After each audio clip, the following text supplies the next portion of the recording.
नमस्कार साथियों, स्वागत है आप सभी का हमारे YouTube चैनल उदयाचलम संस्थान में। साथियों, हम लोगों ने माहेश्वर सूत्र पढ़ लिया है। वहाँ पे जितने भी जैसे भी चीज़ें आ रही थी, जो विशेष चीज़ें आ रही थी, परीक्षा की दृष्टि से हम लोगों ने चर्चा कर लिया है। अब देख लेते हैं माहेश्वर सूत्रों पे कितने संभावित प्रश्न बन सकते हैं। तो यहाँ भी बन सकते हैं, यहाँ इस माहेश्वर सूत्र पे और भी अभी 50 प्रश्न बन सकते हैं। लेकिन ये जो ज़्यादा महत्वपूर्ण थे परीक्षा की दृष्टि से, वो मैंने यहाँ पे 10 महत्वपूर्ण प्रश्न बनाए हैं। तो आइए अब देख लेते हैं। तो माहेश्वर सूत्रों पे पहला ही प्रश्न बनेगा कि माहेश्वर सूत्रों की संख्या कितनी है। तो इनमें 14 है, 12 है, 15 है, 13 है। तो ऐसे ही प्रश्न लिख लीजिए इसको। अभी यहाँ पे हिंदी में दिया है, जब इसका प्रिंटेड मैटर आपको देंगे या पुस्तक के रूप में ये छपेगा तो ये हिंदी और संस्कृत दोनों में ही आप लोगों को मिलेगा वहाँ पे। तो यहाँ पे देखिए, इस पहले का ए वाला ऑप्शन सही हो जाएगा। माहेश्वर सूत्रों की संख्या 14 है। अब दूसरा प्रश्न है, माहेश्वर सूत्र कहाँ से उत्पन्न हुए हैं। तो अष्टाध्यायी, लघु सिद्धांत अष्टाध्यायी के अंतर्गत जो उसकी टीका के रूप में जो लघु सिद्धांत कौमुदी है, उसका संज्ञा प्रकरण पढ़ते समय हम लोगों ने चर्चा किया है कि माहेश्वर सूत्र कहाँ से आए हैं। मैं समझती हूँ कि आप लोग लगा चुके होंगे। इसको देखिए, प्रश्न लिखिए और कॉपी में लिख लीजिए जल्दी से। इसका ऑप्शन, चारों ऑप्शन है, ऐसे लिख लीजिए और उसके सामने टिक लगा लीजिए जो ऑप्शन सही है। तो यहाँ पे बी वाला ऑप्शन सही हो जाएगा। शिव के डमरू से 14 माहेश्वर सूत्र शिव के डमरू से प्राप्त हुए थे। पाणिनि ने, पढ़ने में वो बहुत प्रखर नहीं थे शुरू में, बाल्यकाल में, तो उन्होंने तपस्या की थी भगवान शिव की। उनकी कृपा से 14 भगवान शिव प्रकट हुए थे। 14 बार उन्होंने डमरू बजाया था, तो 14 माहेश्वर सूत्रों को प्राप्त हुए थे। इसीलिए महेश्वरात आगतान महेश्वरात आगतानी माहेश्वराण, इसलिए इनको कहा जाता है। तो यहाँ पे अण प्रत्यय लग के माहेश्वर बन रहा है, महेश्वर से माहेश्वर हो गया ये। अब यहाँ पे कितने माहेश्वर सूत्रों के अंतर्गत, तीसरा प्रश्न है, कितने माहेश्वर सूत्रों के अंतर्गत सभी स्वर आ जाते हैं।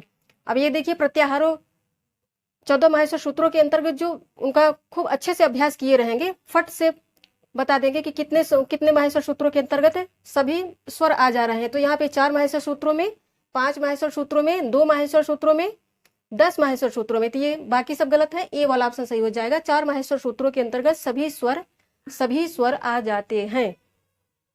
अब पांचवा प्रश्न बनेगा, माहेश्वर सूत्रों को और किस नाम से जाना जाता है। 14 माहेश्वर सूत्र जो हैं उनको और किस नाम से जाना जाता है, ये इंपॉर्टेंट प्रश्न है। इस पे कंफ्यूज कराने के लिए आप लोगों को इंटरव्यू में भी फंसा सकते हैं और परीक्षा में भी फंसा सकते हैं। तो यहाँ पे वर्ण समाम्नाय है, अक्षर समाम्नाय, संज्ञा समाम्नाय, स्वर समाम्नाय। तो इनमें से ए और बी, ये दोनों ऑप्शन सही हो जाएंगे। इनको माहेश्वर सूत्रों को वर्ण समाम्नाय भी कहा जाता है, अक्षर समाम्नाय भी कहा जाता है। यहाँ पे दोनों ऑप्शन सही हो जाएगा। इस प्रश्न में यहाँ पे कह सकते हैं कि अक्षर समाम्नाय, फिर यहाँ पे कह सकते हैं कि उपर्युक्त ए और बी दोनों सही। तो यहाँ पे मैंने अलग अलग ही कर दिया है। कहीं कहीं पे वर्ण समाम्नाय भी कहते हैं, अक्षर समाम्नाय भी कहते हैं। तो इसके अंतर्गत दोनों ही ये पे सही, ऑप्शन ए और बी दोनों ही सही हो जाएंगे, वर्ण समाम्नाय, अक्षर समाम्नाय। अब पांचवा प्रश्न है, कितने माहेश्वर सूत्रों के अंतर्गत सभी व्यंजन आ जाते हैं। तो ऑप्शन में है 10 सूत्रों के अंतर्गत, 12 सूत्रों के अंतर्गत, 13, 11। तो यहाँ पे ए वाला ऑप्शन सही हो जाएगा। 10 माहेश्वर सूत्रों के अंतर्गत सभी व्यंजन आ जाते हैं। अब छठा प्रश्न बनेगा, प्रत्याहारों की संख्या कितनी है। तो हम लोगों ने चर्चा किया था कि त्रिमुनि जो है, पाणिनि, कात्यायन, पतंजल, वो प्रत्याहारों की संख्या 46 मानते हैं। श्रीधरानंद शास्त्री जो है, लघु सिद्धांत कौमुदी के टीकाकार, वो 42 प्रत्याहार मानते हैं। किंतु हम लोगों को व्याकरण प्रवेशिका पढ़नी है टीजीटी के अंतर्गत, तो बाबूराम सक्सेना 43 प्रत्याहार मानते हैं। और अष्टाध्याय के जो टीकाकार हैं वो भी प्रत्याहारों की संख्या 43 ही मानते हैं। तो ए वाला ऑप्शन सही हो जाएगा, प्रत्याहारों की संख्या 43 है। अब यहाँ पे सातवां प्रश्न है, माहेश्वर सूत्रों में ह वर्ण कितनी बार आया है। ये प्रश्न टीजीटी परीक्षा में पूछा जा चुका है। तो माहेश्वर सूत्रों में ह वर्ण, ये वर्ण कितनी बार आया है। 2 बार, 1 बार, 3 बार, 4 बार। तो ए वाला ऑप्शन सही हो जाएगा। माहेश्वर सूत्रों के अंतर्गत ह वर्ण 2 बार आया है। 2 बार आया है तो इसके 2 बार आने का प्रयोजन भी है। एक तो उष्म जो शब्द है, जो गर्म शब्द है, उनको लाने के लिए, अर्थात शल प्रत्याहार की सिद्धि के, उसके पश्चात अट प्रत्याहार को भी लाने के लिए, और भी कई प्रयोजन। तो यहाँ पे ह 2 बार आने का अर्थ है उसका है इस विशेष प्रयोजन के लिए था। इसका अर्थ ये नहीं कि हाँ वहाँ पे दो है, दो नहीं है, ये वर्ण एक ही, किंतु यहाँ पे विशेष प्रयोजन था ऋषि का और कुछ प्रत्याहारों को सिद्धि के लिए, इसलिए हा वर्ण को उनको 2 बार लाना पड़ा। तो यहाँ पे ये नहीं समझेंगे कि वहाँ पे हा 2 बार है, हा को 2 मानेंगे, हा 2 नहीं है, वहाँ पे हा प्रकारांतर से एक ही है, बस विशेष सिद्धि कुछ प्रत्याहारों की सिद्धि के लिए 2 बार इसको लाना आवश्यक है। यदि न लाते तो कई ऐसे वर्ण थे, कई ऐसे शब्द थे जो छूट जाते, वहाँ पे व्याकरण के अंतर्गत उस अनुशासन में न आ पाती, वो चीजें व्याकरण के अनुशासन में न आ पाती, उससे बाहर हो जाती, इसलिए ऋषि ने हा वर्ण को 2 बार ले आया है। तो इसको कभी 2 न समझिएगा, हा वहाँ पे हा का वहाँ पे प्रकारांतर से एक ही बार उपस्थिति मानी जाएगी, विशेष प्रयोजन के कारण वहाँ पे उसको 2 बार लाया गया है। तो अब यहाँ पे 8वां प्रश्न है, महेश्वर सूत्रों के अंत में विद्यमान हल वर्ण की क्या संज्ञा होती है? महेश्वर सूत्रों के अंत में जो हल वर्ण विद्यमान होता है, ये बहुत महत्वपूर्ण है, ये भी बहुत महत्वपूर्ण है। महेश्वर सूत्रों के अंत में विद्यमान हल वर्ण की क्या संज्ञा हुआ करती है? तो इत संज्ञा, अनुबंध, उक्त दोनों, इनमें से कोई नहीं। तो यहाँ पे देखिए सी वाला ऑप्शन सही हो जाएगा। महेश्वर सूत्रों में जो हल वर्ण अंत में विद्यमान है, जिनके नीचे हलंत लगा है, उनको इत संज्ञा भी कहते हैं, उनको अनुबंध भी कहते हैं। ये देखिए ये बहुत इंपॉर्टेंट है, उनको अनुबंध भी कहते हैं, जिनकी इत संज्ञा होती है, जिनको इत कहा जाता है, फिर आदर्शनव लोपा से उनकी लोप संज्ञा की जाती है, फिर तस्य लोपा से उनको लुप्त कर दिया जाता है, गायब कर दिया जाता है, तो उनको अनुबंध भी कहते हैं। इसलिए कहा जाता है कि अनुबंधों का लोप हो जाएगा, अनुबंधों का लोप हो जाएगा। तो जहां भी अनुबंध कहा जाए आप लोग तुरंत समझ लीजिए कि वहां पे इत संज्ञा को कह रहे हैं। ऐसा इत संज्ञा के लिए ही अनुबंध शब्द भी प्रयोग किया जाता है। ये कंफ्यूज करने वाला शब्द है, इसलिए यहाँ पे प्रश्न में बना दिया ताकि आप लोगों को आसानी हो, आप लोगों को समझने में आसानी हो व्याकरण को। तो यहाँ पे इत संज्ञा महेश्वर सूत्रों में विद्यमान हल वर्ण के अंत में विद्यमान हल वर्ण की इत संज्ञा भी होगी, अनुबंध, उनको अनुबंध भी कहा जाएगा। इत संज्ञा तो उनका मूल नाम है, किंतु हाँ उनको भी अनुबंध भी कहा जाएगा।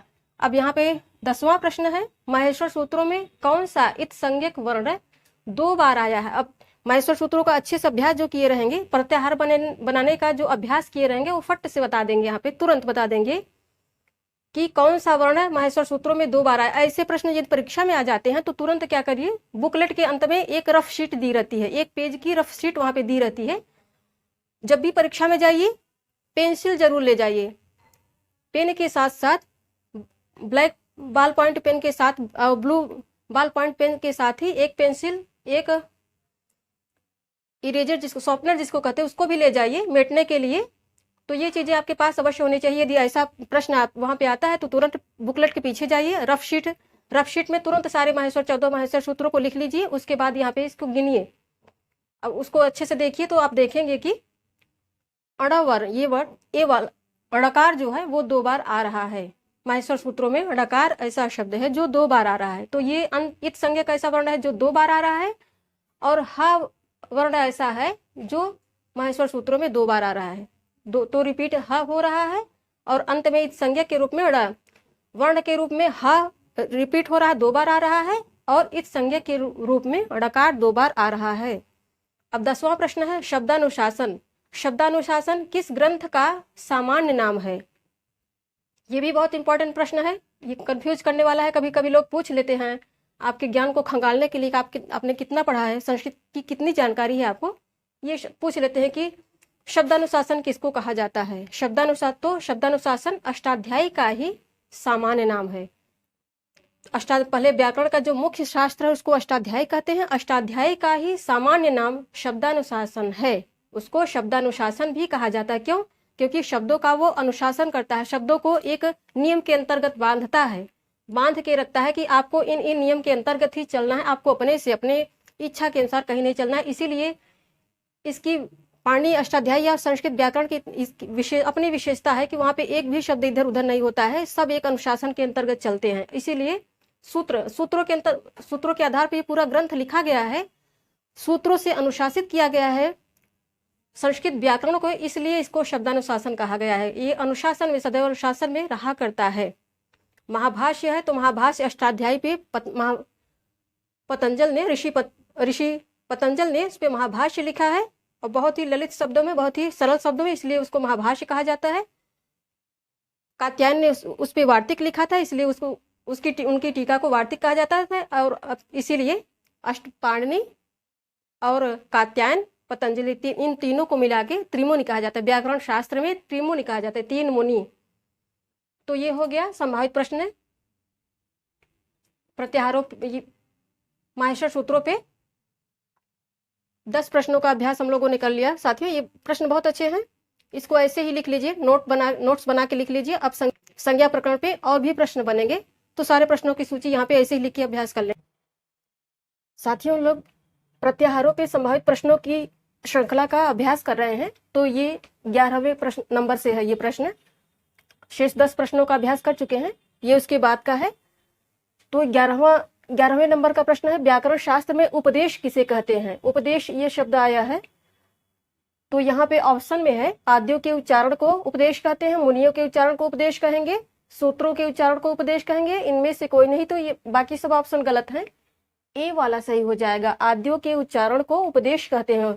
अब यहाँ आद्य किसे कहते हैं? तो आद्य कहते हैं पाणिनि, कात्यायन और पतंजल को।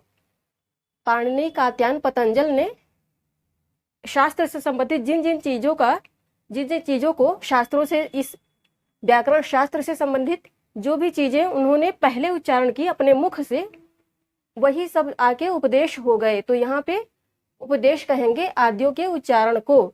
और ये उपदेश भी एक पूरा सूत्र ही है, उसके अंतर्गत आता है। धातु सूत्र गणोर आदि, ये संज्ञा प्रकरण पढ़ते समय हम लोगों ने उसका अध्ययन किया है, उसको आप लोग वहीं देखिएगा। तो ये हो गया, उपदेश कहेंगे आद्यों के उच्चारण को। आद्य अर्थात पाणिनि, कात्यायन, पतंजल के उच्चारण को उपदेश कहेंगे।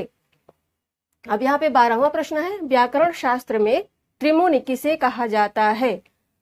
तो व्याकरण शास्त्र में यहाँ पे अब ऑप्शन में दिया है, पाणिनि, कात्यायन, पतंजल को, इंद्र, बृहस्पति, पाणिनि को, और तीसरा ऑप्शन है पाणिनि, चंद्रगोमी, शर्ववर्मा को, उपर्युक्त सभी को।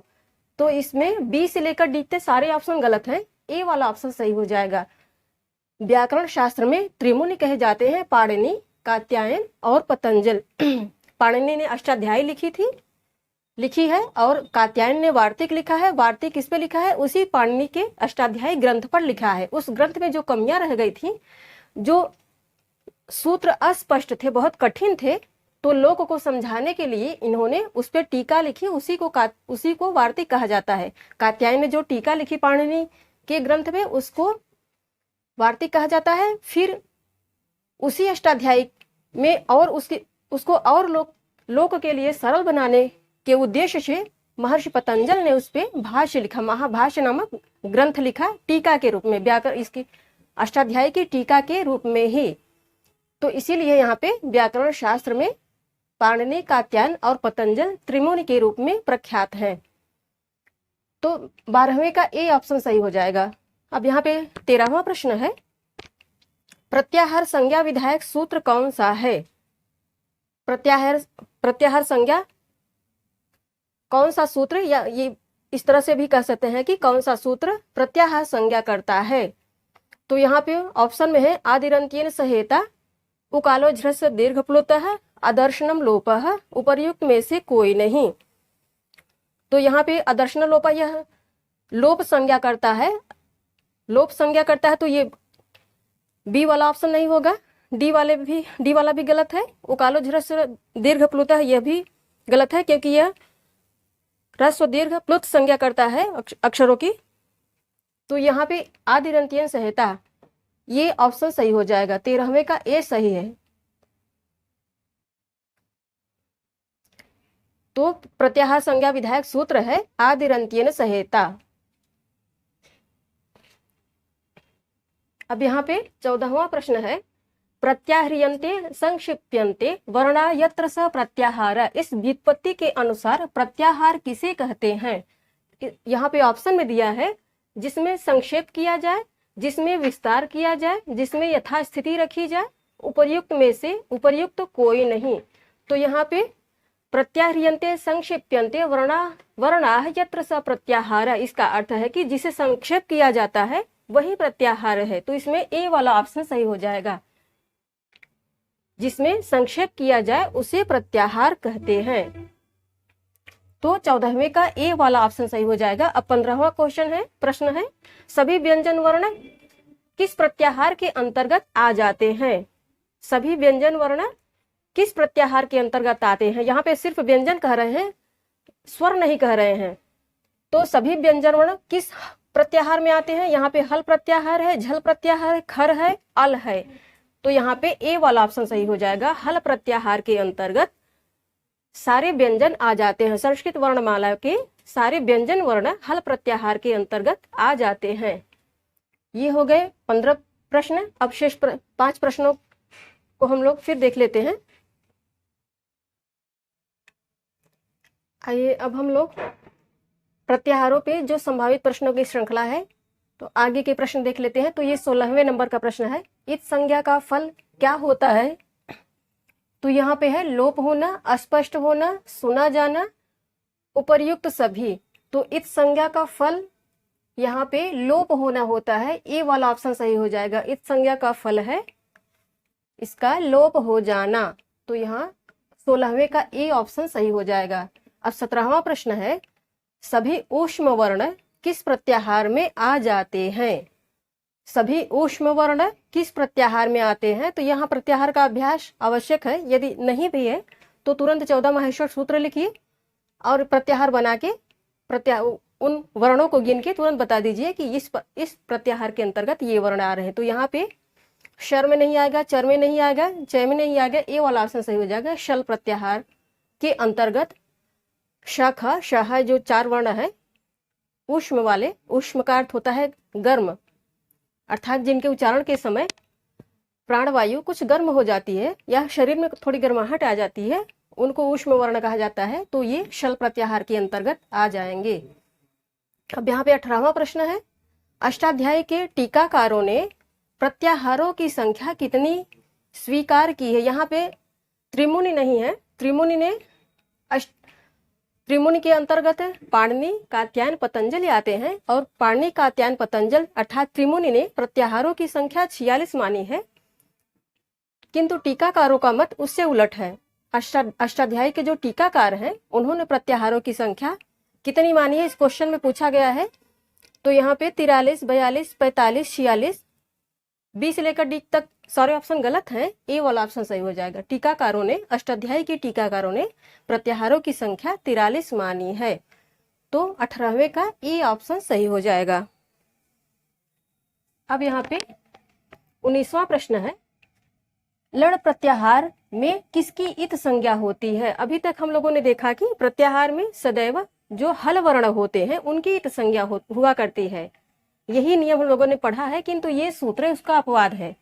यहाँ पे पूछ रहे हैं कि लड़ प्रत्याहार में किसकी इत संज्ञा होती है, कौन इत संज्ञा का कारण यहाँ पे बनता है? तो यहाँ पे लकारोत्तरवर्ती अकार की, इत की, ड़कार की, उपर्युक्त सभी की। तो यहाँ पे बी से लेकर सी तक, डी तक सारे ऑप्शन गलत हैं। ए वाला सही हो जाएगा, क्योंकि लड़ प्रत्याहार के अंतर्गत लकारोत्तरवर्ती जो अकार स्थित है उसकी इत संज्ञा हो जाएगी। यहाँ पे इस प्रत्याहार को जब रखेंगे तो यहाँ पे इस तरह से इसका निर्वचन होगा। तो यहाँ पे देखिए लकारोत्तरवर्ती आकार आ रहा है, लकारोत्तरवर्ती आकार आ रहा है। तो यहाँ पे इस ड़कार ये हल वर्ण है, इसकी इत संज्ञा न होकर यहाँ पे इस आकार की इत संज्ञा हो रही है। यही इस प्रत्याहार में विशेष है, यही वैशिष्ट्य इसको अलग बनाता है सभी प्रत्याहारों से। इस पे प्रश्न भी ऐसे ही बनते हैं। तो इसलिए लड़ प्रत्याहार में लकारोत्तरवर्ती आकार की इत संज्ञा हो जाती है। तो 19वें का ए ऑप्शन सही हो जाएगा। अब यहाँ पे 20वां प्रश्न है, सभी स्वर और व्यंजन वर्ण किस प्रत्याहार के अंतर्गत आ जाते हैं? अर्थात प्रत्याहार में किस प्रत्याहार में आ जाते हैं? तो यहाँ पे अल प्रत्याहार में, अश प्रत्याहार में, हश प्रत्याहार में, जश प्रत्याहार में दिया है ऑप्शन में। तो ए वाला ऑप्शन सही हो जाएगा। इसमें अल प्रत्याहार के अंतर्गत अभी 14 माहेश्वर सूत्र लिख के देखिए तो अल प्रत्याहार के अंतर्गत सभी स्वर और व्यंजन आ जाते हैं। तो सभी स्वर और व्यंजन आ जाएंगे तो इनको वर्णमाला कहा जाएगा। वर्णमाला, इनकी संज्ञा वर्णमाला होती, जिनमें स्वर और व्यंजन सभी आ जाते हैं। स्वर व्यंजन, स्वर और व्यंजन की समष्टि को वर्णमाला कहा जाता है। तो सभी वर्णमाला अल प्रत्याहार के अंतर्गत आ जाती है। 20वें का ए ऑप्शन सही हो जाएगा। तो ये हो गया साथियों, हम लोगों ने प्रत्याहारों पे संभावित 20 प्रश्नों का अध्ययन कर लिया है, अभ्यास कर लिया है।